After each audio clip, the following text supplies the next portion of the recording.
falling back from last week, we talked about Eric Bischoff's comment that AEW doesn't do stories. Sometimes they just do excuses for matches. So there's 8 matches announced for AEW's Full Gear. And that is, I'll name the match. You say whether there's a story to the match or it's an excuse to make the match. Okay, here we go. And I'll play along too. The first match is Sting and Darby Allin versus Jay Lethal and Jeff Jarrett. I'm sure some people could make the case that there's a story there, and there is a little bit, but I'm going to go with excuse. Jeff Jarrett was just brought in. It's been a couple of weeks. They're putting this match together essentially on 3 weeks build. Excuse. I think the build's been a little bit longer because Darby and Jay have been kind of going back and forth for a while now, and most of the story's been kind of told just by matches, but they've also done some backstage stuff, not so much like actual in-ring promo stuff outside of what Jeff Jarrett's done the last couple weeks.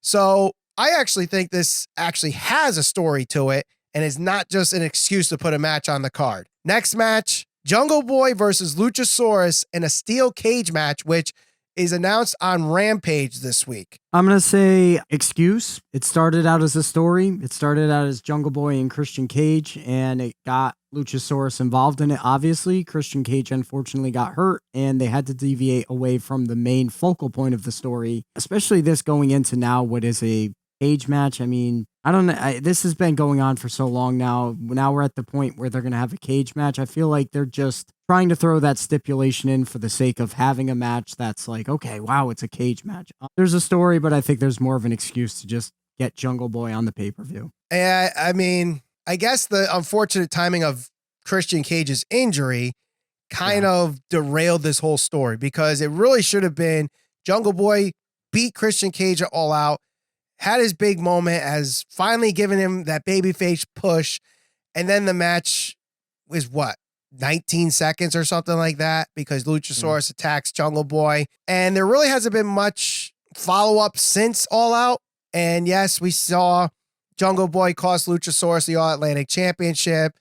Yes, we see on Rampage that Jungle Boy wants to face Luchasaurus in a steel cage match, but I think I agree with you here. I think this is an excuse to try to keep the story going, but there hasn't been much of a story there, I'll admit, from All Out. And some people might disagree with me on that, but next match, Saraya versus Britt Baker. There's a story there. Very good story.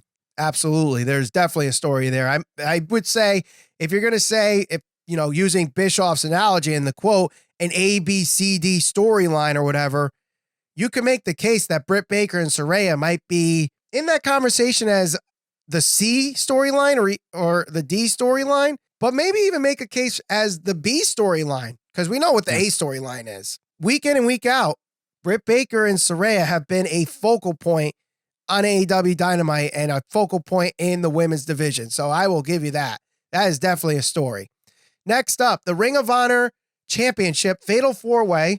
The Bride, Chris Jericho, Sammy Guevara, Bryan Danielson, and Claudio Castagnoli. There's a story. What's the story? The characters have been the same. I mean, there's movies that have characters that, follow some type of storyline. It doesn't mean the story's good. I think this has been horrendous for the most part, but there's still a story there. I mean, it started with Claudio and Jericho. Jericho's kind of been parading around with the Ring of Honor Championship. Bryan Danielson and Jericho have some type of tension. They've had their matches. Sammy Guevara and Danielson. I mean, I don't know. They're all former Ring of Honor guys, except Sammy. No, Sammy's not been in Ring of Honor.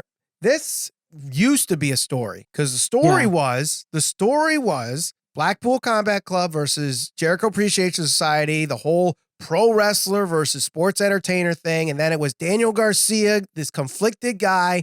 Is he going to stay with Jericho? Is he going to join forces with Bryan Danielson? And then you had the Wheeler Yuta effect here. And then Daniel Garcia joins back with Jericho Appreciation Society. And then we've just been getting repetitive match after repetitive match of some combination of Jericho Appreciation Society versus Blackpool Combat Club. This has gotten super repetitive, where if it was the other company in North America that everybody loves, they'd be shitting on this for being repetitive and 50-50 booking and all that other crap, which I know it's not 50-50 booking because Bryan Danielson beat Sammy Guevara in both matches, but I think this is an excuse.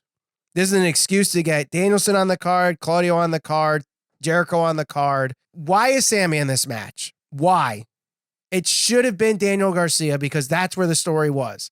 And now because Garcia joined back with Jericho's Appreciation Society, they've completely left him in the back burner. He is no longer the focal point in this storyline. I'm saying it's an excuse. I'm not going to disagree with you. I'm just saying it's a story. It's just a bad one.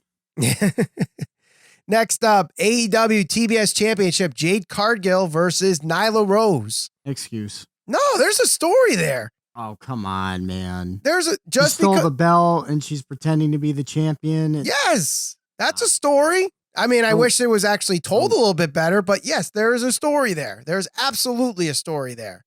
Not going to get the nod of a story on this one. This is the laziest of storylines thrown together for the sake of, again, getting these two involved in some type of disagreement to put them on the pay-per-view. Not going to get a vote of confidence on that one for me. All right.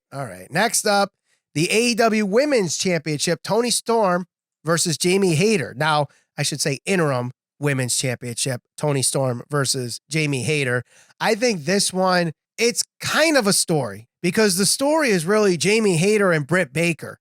And Toni Storm just happens to be a part of it because they need a babyface for this match before Jamie Hayter turns on Britt Baker. And while Britt Baker is focused on Saraya. So it's kind of like an interweaving story with what's going on with Britt and Saraya. So I am going to say it is a story, but I could see how people could say it's an excuse because Toni Storm's not really involved in the actual story that's being told. Yeah, I agree with that. I mean, this isn't the focal point of the story. I think it's just like the subplot of like the bigger picture of it, but I'm going to say that this is a story here. Next up, for the AEW tag team titles, the Acclaimed versus Swerve in Our Glory. Story. Yep. They've had a rivalry. They've been building that up week by week. And you also have the story within a story of what's going on with Swerve and Keith Lee, because it seems like Keith Lee has that guilty conscience of, he wants to do everything, straight and narrow and wants to go by the book, and sneaky Swerve there has to do things heelishly, and eventually they're going to turn on each other. So how's that going to happen? And probably it's going to happen at Full Gear where Keith Lee turns on Swerve and the Acclaim retain the AEW Tag Team Championships. And of course, the main event, MJF, Jon Moxley, story or excuse? Excuse. No. This is the one story that's been knocking it out of the park, I would say, week by week story. Yeah, if you were to pick an A story for AEW right now, it is MJF and Jon Moxley, and this, this conflicted MJF. Does he want to be bad to get to where he needs to be? Can he do it by following the rules? All this, it seems like every time he meets his heroes, he gets slighted and has a chip on his shoulder or whatever, or it doesn't turn out in his favor. This is a big match for MJF where it seems like no matter what, the spotlight gets taken from him, as he mentioned in his promo this past week. So yes, I will definitely say story. Absolutely story.